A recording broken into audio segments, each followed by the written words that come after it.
नाजरीन, inner views में खुश आमदीद। नाजरीन, मेरा गलत या सही हमेशा ये मौक़िफ़ रहा है कि 1947 में अंग्रेज ने सिर्फ जमीन छोड़ी थी, कब्जा नहीं। आप मेरे इस मौक़िफ़ से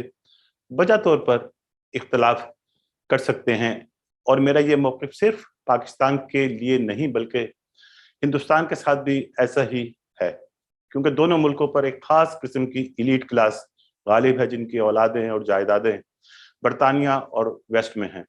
गरीब और मिडिल क्लास दोनों मुल्कों में मुसलसल पिसती चली आ रही है।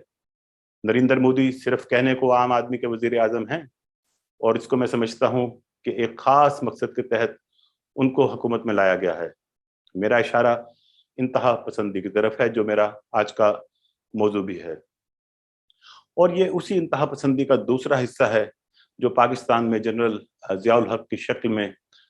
मुसल्लत किया गया, और फिर जब मकसद पूरा हो गया तो ज़ियाउल हक को उसकी पूरी टीम के साथ मरवा दिया गया।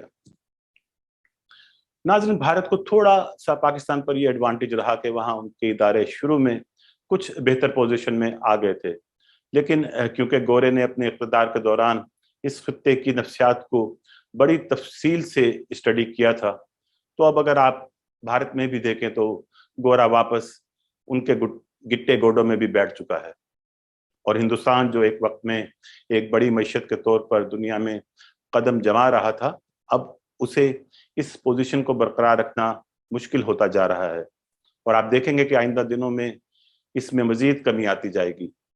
क्योंकि मैं समझता हूँ कि खास हद से आगे अब मगरिब हिंदुस्तान को जाने नहीं देगा। दूसरी तरफ अगर हम पाकिस्तान में देखते हैं तो पाकिस्तान में खासकर हमारी फौज, एयरफोर्स और बहरिया के सरबराहान क़याम पाकिस्तान के बाद भी एक तवील अरसे तक गोरे ही रहे, जिनकी हमदर्दियाँ फितरी तौर पर पाकिस्तान के बजाय ताज बरतानिया के साथ थी, और हमें तो जो ब्यूरोक्रेसी मिली वो भी अंग्रेज माइंडसेट वाली थी। और पंजाब की यूनियनिस्ट पार्टी के बारे में तो आपने सुन ही रखा होगा। तो हमें काबू करने में अंग्रेज बहादुर को ज्यादा वक्त नहीं लगा, और कायदे आजम की वफात के फौरी बाद बहुत जल्द हमारी डोरियां वापस उनके हाथों में आ चुकी थीं। और आप सब ये बेहतर जानते हैं कि अब वो ज़माना नहीं जब बाहर से फौजें हमलावर होती थीं और मुल्कों पर काबिज हो जाया करती थीं। अब तो सिर्फ एक मखसूस क्लास को काबू करके बगैर किसी जंगो जदल के मुल्कों पर अपना एजेंडा नाफिज करके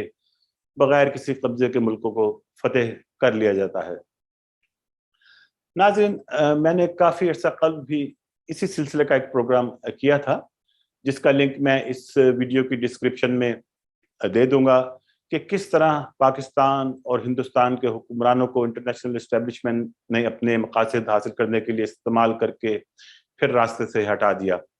और मैं ये समझता हूँ कि मगरिब जिस इंतहा पसंदी से दुनिया को खतरात के लायक होने की बातें करता है, अपने यहाँ छोड़कर बाकी दुनिया में यही इंतहा पसंदी दूसरे ममालिक को तबाह करने और अपने घिनौने मकासद के हुसूल के लिए इसका सबसे कारआमद और लीथल हथियार है। अगर हम अपने खित्ते ही को देखें तो आपको थोड़ी सी तारीख देखकर इसका अंदाजा हो जाता है। जैसे आजकल अफगानिस्तान के हालात सबके सामने हैं, क्या आज के तालिबान, अलकायदा और दाइश जैसी तंजीमें अमेरिका और बरतानिया ही की तैयार की हुई नहीं है? ये सवाल आप पूछिए अपने आप से, क्योंकि इस्लाम तो एक अमन और मोहब्बत का दीन है। इसकी ये भयानक शक्ल जो बना दी गई है, ये इन्हीं का डिजाइन है। वो अलग बात है कि हमारे अपने लोग क्योंकि इस्लाम और कुरान को मुकम्मल तौर पर ना पढ़ते हैं ना समझते हैं, लिहाजा इस्लाम का भेस बदल कर कोई भी हमारे लोगों को बड़ी आसानी से बेवकूफ़ बनाने में कामयाब हो जाता है। और ये बढ़ती हुई नफरतें और फिरकावारियत उसी ग्रेटर प्लान का हिस्सा है। दूसरी तरफ क्योंकि भारत जहां हिंदुओं की अक्सरियत है, वहां पर भी इस हथियार को हम इस्तेमाल होते देख रहे हैं, जो हिंदुत्वा और RRS की शक्ल में मोदी हुकूमत के दौर में एक तनावर दफ्त की शक्ल इख्तियार कर चुका है, और एक मामूली सी चिंगारी भारत को भी किसी वक्त अपनी लपेट में लेकर इसे राख कर सकती है। भारत की मौजूदा हुकूमत वही गलती कर रही है जो मैं समझता हूँ कि पाकिस्तान अपने तमाम अंडे अमेरिका और बरतानिया की टोकरी में डालकर पहले ही कर चुका है, और इसका मुआवजा 90% से जायद पाकिस्तानी कौम अदा कर रही है। اور अभी न जाने कब तक मजीद अदा करती रहेगी, क्योंकि ये 90% अवाम खुद भी अपने लिए कुछ करने के लिए तो तैयार है नहीं। ये चाहते हैं कि सब कुछ इनके सामने पका पकाया लाकर रख दिया जाए और बस। या फिर इसी क्लास में से हमें वो मुजाहिद भी निकलता दिखाई देता है जिसको सही तरह शायद कलमा तैयबा भी नहीं आता, लेकिन वो मुल्ला के कहने पर डायरेक्ट जन्नत का वीजा हाथ में लिए हमारे मुआशरे में फिर रहा है कि कब उसे किसी काफिर या मुर्तद का गला मिल जाए जिसे काट कर वो फौरी जन्नत की हूरों का हकदार हो जाए। यही हाल अब हिंदुस्तान में भी दिखाई देने लगा है, जहां हिंदू इंतहा पसंदी उरूज पर है और वहां बस रहे मुसलमानों के लिए आहिस्ता आहिस्ता वहां की जमीन तंग होती जा रही है। नाज़रीन, अब ये वही हिंदू और मुसलमान हैं जो 1000 साल से जायद एक दूसरे के साथ रहते चले आ रहे हैं, लेकिन इंतहा पसंदी का अफरीत अब इन दोनों को अपनी लपेट में इस हद तक ले चुका है कि एक दूसरे को बर्दाश्त करने के लिए भी ये लोग आपस में तैयार नहीं। अब इनको कौन समझाए कि इंतहा पसंदी का ये बीज जो मगरिब ने हमारी जमीन में बोया था, इसकी आबियारी तो हमने खुद अपने हाथों से ही की है। और अब हमारे हुक्मरान अफगानिस्तान में एक ऐसी हुकूमत जो सबकी नुमाइंदा हुकूमत हो, उसकी ख्वाहिश लिए तड़प रहे हैं कि खुदा न खास्ता अगर अफगानिस्तान में दोबारा इंतहा पसंदी की आग भड़कती है जो हम 90 की दिहाई में देख चुके हैं, जिसकी तीली कोई माने या ना माने मगरिब के हाथ में ही है,